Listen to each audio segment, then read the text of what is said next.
Di mana Menteri Keuangan Sri Mulyani pada 14 Desember lalu mengumumkan kenaikan tarif cukai rokok sebesar rata-rata 12% untuk tahun depan. Lantas bagaimana dampak pengumuman keputusan tersebut terhadap kinerja emiten produsen rokok di tahun depan? Mari kita simak informasi selengkapnya dalam tayangan berikut ini. Pada 13 Desember 2021 lalu, Menteri Keuangan Sri Mulyani mengumumkan kenaikan kembali tarif cukai rokok untuk tahun depan dengan rata-rata kenaikan 12%. Sri Mulyani menyebutkan pengenaan cukai ini dimaksudkan untuk menurunkan konsumsi rokok di masyarakat dengan tetap memperhatikan tenaga kerja sektor tembakau serta dampaknya ke penerimaan negara. Untuk itu, kami telah menetapkan tadi kenaikan cukai rokok adalah 12% rata-rata. Namun didistribusikan antara yang kelompok yang menggunakan mesin lebih tinggi dibandingkan yang menggunakan tangan.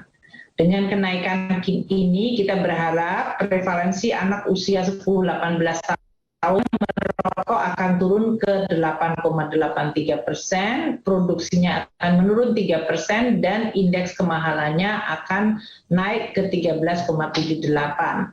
Dan penerimaan negara sesuai dengan Undang-Undang APBN adalah mencapai 193,5 triliun. Berdasarkan perhitungan pemerintah, kebijakan kenaikan cukai akan membuat indeks kemahalan rokok akan naik dari 12,7% menjadi 13,78%. Dengan harapan prevalensi perokok dewasa maupun perokok anak akan turun pasca kebijakan ini diberlakukan.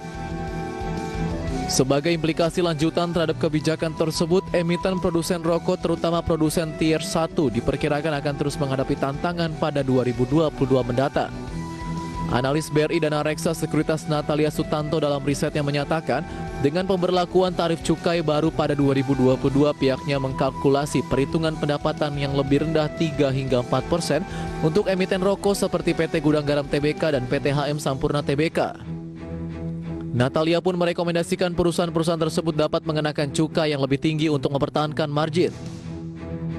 Di sisi lain, memasuki tahun 2022, katalis positif datang dari ekspektasi bahwa COVID-19 varian Omikron bergejala ringan dan tidak terlalu mengancam. Dengan demikian, pemulihan ekonomi diprediksi dapat berlanjut pada 2022. Namun dengan tantangan yang berlanjut, BRI Dana Reksa Sekuritas mempertahankan sikap netral di sektor rokok. Sebagai gambaran, pasca rilis penetapan tarif baru cukai rokok 2022, harga saham dua produsen rokok skala besar yakni Gudang Garam dan HM Sampurna mencatat tren pelemahan hingga penutupan sesi pertama perdagangan. Berbagai sumber IDX Channel.